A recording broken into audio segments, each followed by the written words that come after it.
Hello tout le monde, aujourd'hui je suis très contente de vous retrouver pour l'épisode 15 de Comme à lundi et aujourd'hui nous n'allons pas faire un focus communication d'une entreprise ni d'une association ou d'un freelance d'une TPE start-up mais d'une ONG, celle de Sea Shepherd France avec notre invitée spéciale Lamia, présidente. Aujourd'hui, comment on gère la communication, la stratégie de contenu lorsque l'on s'adresse à quelques milliers de personnes et surtout comment on gère les messages, le contenu, l'équipe qui se fait derrière, la spontanéité, comment garde-t-on la ligne directrice en fonction des valeurs. C'est tout de suite dans Comme un lundi.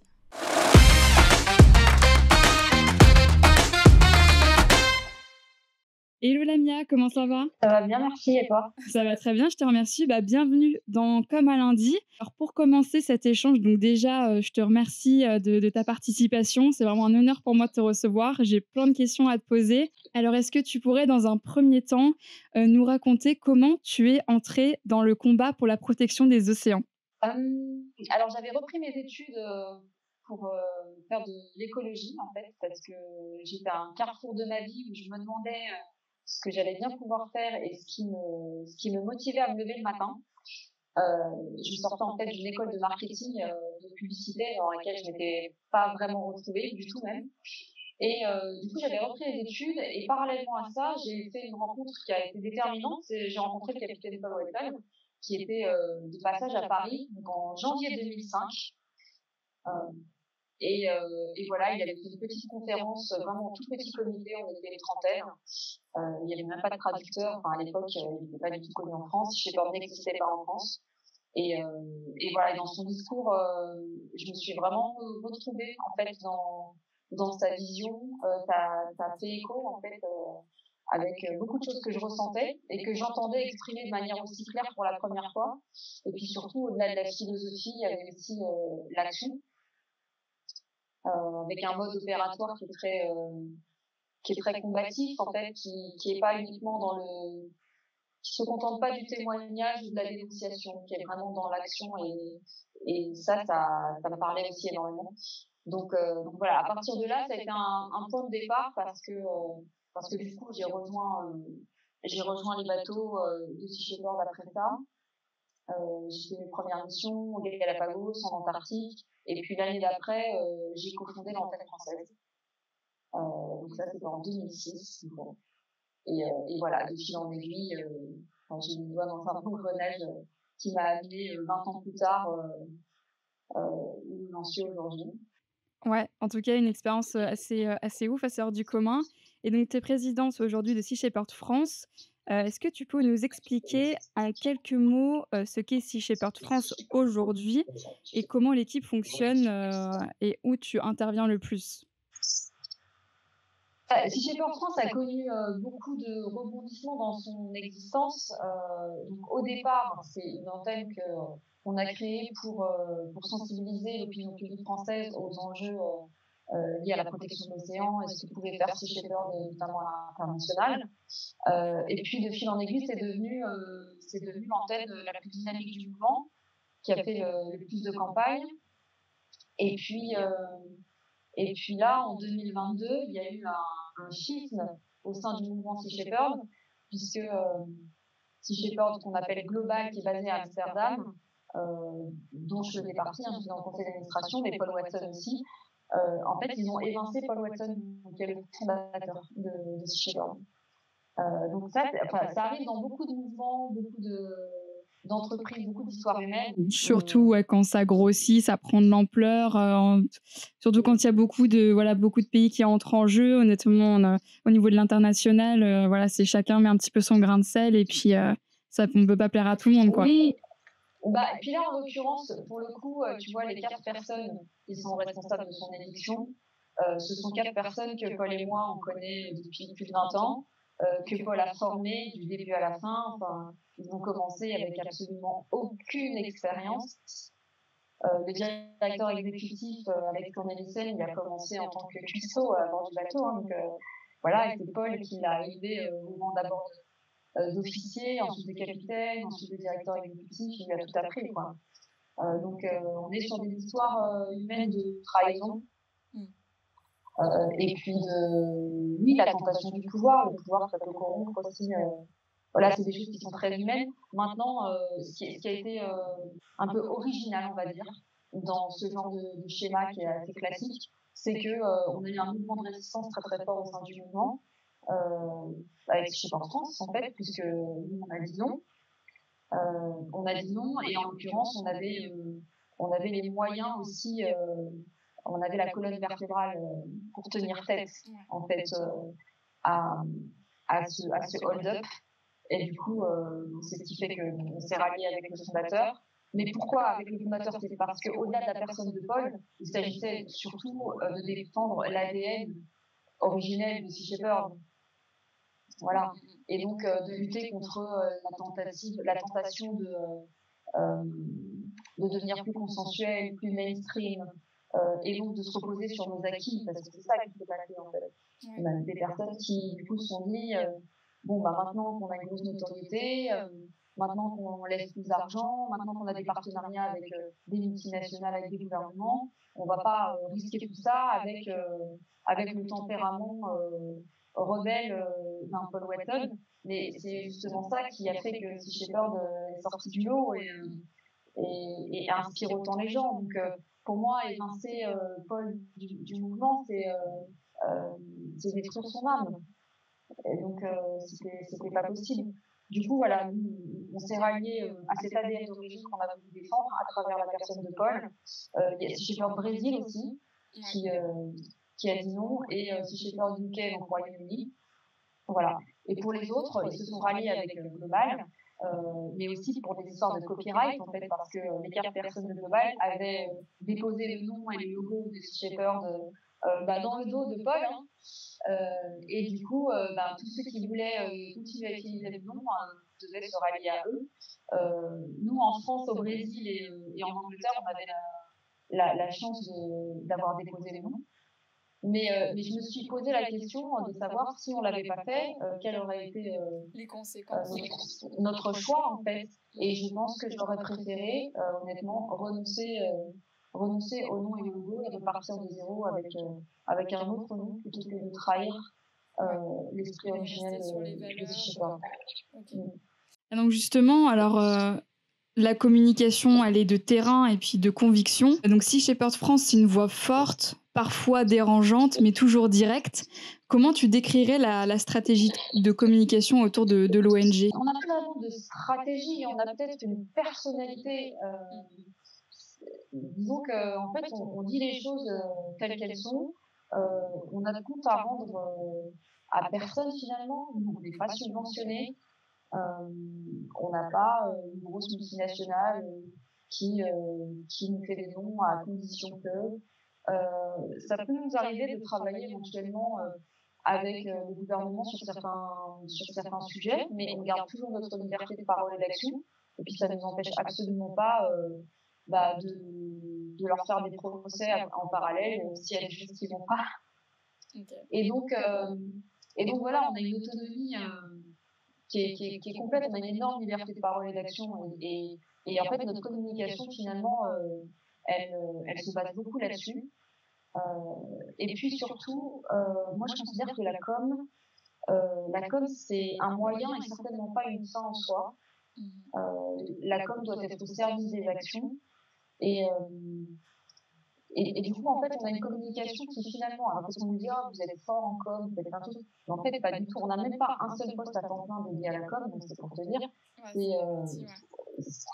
C'est juste que, en fait, et puis d'ailleurs, on fait tellement d'actions que, honnêtement, il doit y avoir plus de la moitié des choses qu'on fait sur lesquelles on n'a même pas le temps de communiquer. Justement, ça vient à ma question. Donc parfois, vous partagez des campagnes choc, des bonnes nouvelles aussi, et puis des pétitions avec et des messages d'alerte. Comment se fait le choix des contenus? Est-ce que c'est toi qui décides ou c'est une équipe derrière qui s'en occupe? Non, moi je vais gérer la com surtout quand il s'agit de sujets un peu touchy ou un peu politique ou polémique, sur lesquels il faut être très précis. Mais sinon, sur la communication, sur nos événements ou sur des récits de campagne, c'est quelque chose qui est assez bien réparti parce que par exemple, le capitaine ou les chargés de campagne vont rédiger des rapports de campagne avec des photos, des vidéos, et puis ils vont poster tout ça. Donc voilà, ça dépend des sujets. Ok. Sur la spontanéité des contenus, vous avez aussi des formats qui sont très pros. En tout cas, tourner, on sait qu'il y a du travail derrière, etc. Alors, comment vous organisez les urgences et puis les sensibilisations et la planification de ces contenus? Est-ce que vraiment, il y a après, tout dépend aussi des usages et puis des événements qu'il y a, où des fois, ça va être vraiment full spontanéité, on est vraiment on balance l'information, ou des fois, on se dit: «OK, bon, à ça, on sait que ça va sortir telle date, et cetera», ou ça, comment ça se passe l'organisation derrière pour les contenus plus travaillés et la spontanéité? Les contenus travaillés, ça va être, par exemple, une vidéo qui fait un rapport de campagne, où là, on va prendre un petit peu plus de temps pour faire une rétrospective de la campagne. Parfois, il peut y avoir des, des imprévus, des choses qui se passent en mission sur lesquelles il faut communiquer rapidement, et là, ça va être beaucoup plus rapide. Après, on a un peu du mal à anticiper. Par exemple, on n'est jamais prêt pour toutes les journées mondiales de la tortue, journée mondiale de la baleine. Ouais, c'est ça, il y a pas de calendrier, de marronnier qui est fait en amont, pas du tout, avec des dates, Non, clés, par exemple. ouais. Alors, on se dit pourquoi pas essayer de faire ça, mais bon, pour l'instant, on n'y arrive pas. On n'est pas été organisé pour ça. Et puis, donc c'est vrai que toutes les journées mondiales, nous, c'est un peu indéterminé. C'est vrai que c'est pas des choses sur lesquelles on va être très, très opérationnel, en fait. On va souvent zapper ce genre de trucs. OK. Mais parce que, en fait, on va privilégier surtout les campagnes, enfin, la communication sur les campagnes, sur ce qu'on peut faire, sur les enjeux sur lesquels on bosse. Et il y a déjà tellement de choses, on n'arrive déjà pas à communiquer sur tout ce qu'on fait, que, si tu veux, on n'a pas vraiment besoin d'alimenter, de broder, tu vois, de remplir les trous, quoi. Et donc ça, c'est tout un travail, mais il y a un deuxième travail qui se fait, notamment de gérer une communauté engagée avec plusieurs centaines de milliers de personnes. Alors justement, entre ton compte Insta perso, qui compte aujourd'hui 35 000 abonnés, et celui de Sea Shepherd France avec 418, et puis sans compter aussi la page Facebook avec 750 000 personnes, est-ce que vous avez une vraie puissance de diffusion? Alors comment tu gères justement cette double casquette entre toi, ton profil perso, et puis le compte Sea Shepherd France sur les différentes plateformes? Et alors, moi, mon profil perso, je suis pas très active dessus. Ou alors, du moment que j'ai quelque chose à dire. OK. Sinon, c'est vrai que je l'alimente pas beaucoup. Je l'ai alimenté plus pendant l'incarcération de Paul, où les gens suivaient beaucoup. Mais sinon, c'est vrai que pour moi, les réseaux sociaux, c'est pas forcément un plaisir, c'est un outil. Donc, on s'en sert, et c'est vrai qu'on est très efficace sur les réseaux sociaux. En général, quand on fait un post, par exemple, pour un appel à la mobilisation ou quelque chose comme ça fonctionne très très bien. Et je sais qu'on est une vraie source d'information aussi pour les gens. Mmh. Ouais, devenu un média d'information sûr, en tout cas. Oui, ouais, vraiment sur les sujets qui nous concernent, en tout cas, on est, je pense, une, une référence intéressante pour les gens. Et ça, c'est bien parce que ça nous permet aussi de diffuser des informations qui parfois manquent ailleurs. Et puis, c'est un vrai levier aussi au niveau politique, parce que quand on va alerter l'opinion publique sur des enjeux sur lesquels on a besoin que ça bouge au niveau politique, on sait que les réseaux sociaux, ça fonctionne super bien. Du coup, c'est aussi beaucoup repris par les médias. Il y a plein de choses, en fait, on n'en a même pas des communiqués de presse. Les médias vont se servir sur nos réseaux. Et donc ça, c'est une efficacité, c'est une vraie force.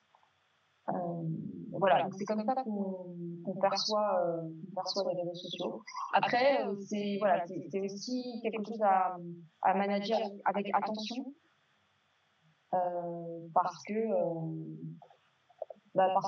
aussi on a pas mal de, on peut avoir des détracteurs, c'est une chose. Bon, les détracteurs, ça me dérange pas trop, même les avis divergents, c'est pas très dérangeant. Au contraire, c'est bien quand ça débat. On fait juste attention aux diffamations, aux insultes, parfois même aux gens qui sont entre guillemets de notre côté et qui peuvent être très très offensifs, très agressifs. Et ça dessert en fait complètement le message. Donc on essaie de faire attention aussi à ce genre de choses-là. Voilà. Mais sinon l'un dans l'autre, c'est un outil très très puissant. On essaye aussi de plus en plus là de pas être trop dépendant des réseaux sociaux, de Meta notamment. Ouais, vous essayez de vous diversifier. Oui, se diversifier. Et puis là, on est en train de refondre complètement le site internet, aussi pour que ce soit finalement la première source d'information pour les gens, parce que pour le coup, ça nous rend autonomes. Là, aujourd'hui, si Facebook ou Insta décide de nous shadowbanner, bon bah voilà, on est complètement musée. Ça vous est déjà arrivé, ça, justement, oui, d'être shadowban? Ouais. Ça nous est déjà arrivé, bien sûr. Et donc, c'est pour moi que des avertissements, ça fait faire attention à pas trop dépendre de ces plateformes-là, essayer d'être le plus autonome possible. Donc, on travaille là-dessus. Et justement, est-ce que pour toi, tu as des réseaux sociaux qui sont plus adaptés à l'indignation et d'autres à la pédagogie? Je prends l'exemple, par exemple, de X, où là, on va être beaucoup sur de l'information, etc. Et donc là, tout le monde donne son avis, tandis que, par exemple, sur Meta plus globalement, mais en tout cas Facebook, Instagram, là, on va plus soit repartager, mais sans donner vraiment son avis. Est-ce que tu es d'accord avec ça sur ces réseaux sociaux-là, ou avec Sea Shepherd, il y a vraiment France, il y a vraiment une toute autre utilisation? Bon, moi, j'ai l'impression que la distance, elle est surtout générationnelle, en fait. Ok. Facebook, c'est quand même des tranches d'âge plus âgées. Parfois, je trouve que les commentaires sur Facebook, mais surtout sur Twitter, peuvent être plus agressifs que sur Instagram. Voilà. Après, bon, sur Twitter, t'as pas trop la place non plus au long texte, au long débat. Un peu plus sur Facebook. Ouais, donc justement, comment tu choisis tes médias? Donc c'est par rapport au format que tu souhaites délivrer, que tu prennes la parole. Ça va être beaucoup plus textuel, ça va être tel réseau social, plus visuel, tel réseau social. Ou alors, c'est encore une fois dans la spontanéité, et puis du coup, tu as lié Instagram, Facebook pour que ce soit les mêmes publications, etc. Au niveau de l'automatisation. Ouais, non, en général, on va arroser partout, on va faire des distinctions, peut-être si on a juste un truc à répondre, par exemple sur un tweet de quelqu'un qu'on va reprendre, qu'on va retweeter en lui répondant. Ouais, non, sinon sur Facebook et Insta en général, on publie à peu près les mêmes choses. Voilà. Mais enfin, on n'a pas vraiment des posts distincts pour chaque réseau. Hein. Le but, c'est d'être rapide, clair, concis et avant tout délivrer l'info.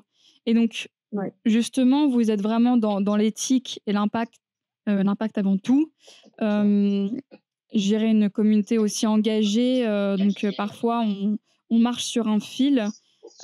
Comment tu gardes le cap entre émotion, véracité et pédagogie? Bon, j'essaie d'être toujours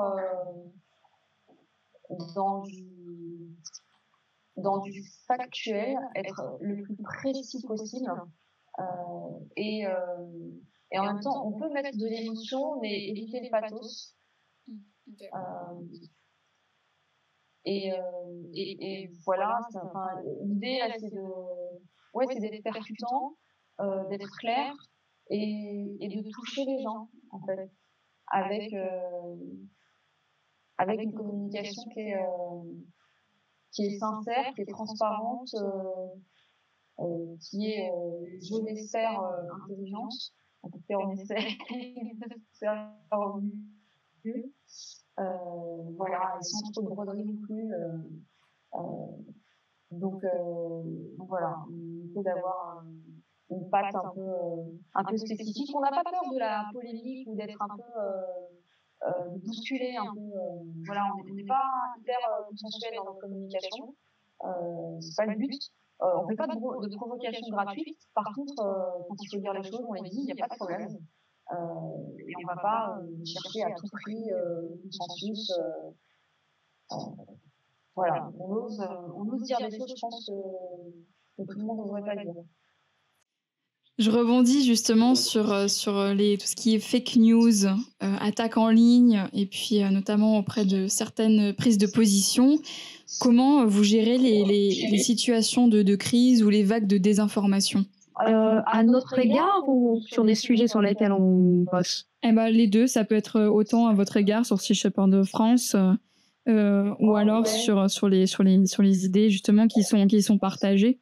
On a pu avoir des articles de presse, par exemple, avec des journalistes qui font très mal leur boulot, qui racontent n'importe quoi. Et dans ces cas-là, en général, on répond. Soit on fait un article pour répondre, soit je fais une vidéo aussi pour répondre point par point. Et en général, c'est très efficace. Voilà. Après, sur les sujets, c'est pareil. S'il y a des choses aberrantes qui circulent, on va faire une communication pour rectifier les choses. Et en général, ça fonctionne très bien. Top. Et donc, pour conclure, si tu devais donner un conseil à quelqu'un qui souhaite communiquer sur une cause, ce serait quoi? Alors, ce serait déjà de bien bosser le sujet. Parce qu'il n'y a rien de pire que de dire des conneries qui sont après utilisées contre vous. Surtout quand on défend des causes qui ne sont pas forcément, qui ne font pas l'unanimité, quand vous avez des détracteurs qui vous attendent au tournant et qui, à la moindre virgule de travers, vous sautez dessus pour décrédibiliser l'ensemble de ce que vous dites. Donc, faites très attention à ça, ne soyez pas paresseux dans la recherche d'informations, ne soyez pas léger. Prenez le temps de vraiment tout peser, d'être sûr de ce que vous dites. Et ensuite, d'être sincère dans sa démarche. Je pense que c'est très important d'être authentique dans son message. Je pense que on est convaincant quand on est soi-même convaincu. Et quand c'est faux, ça sonne faux. Donc, il n'y a pas de meilleure communication que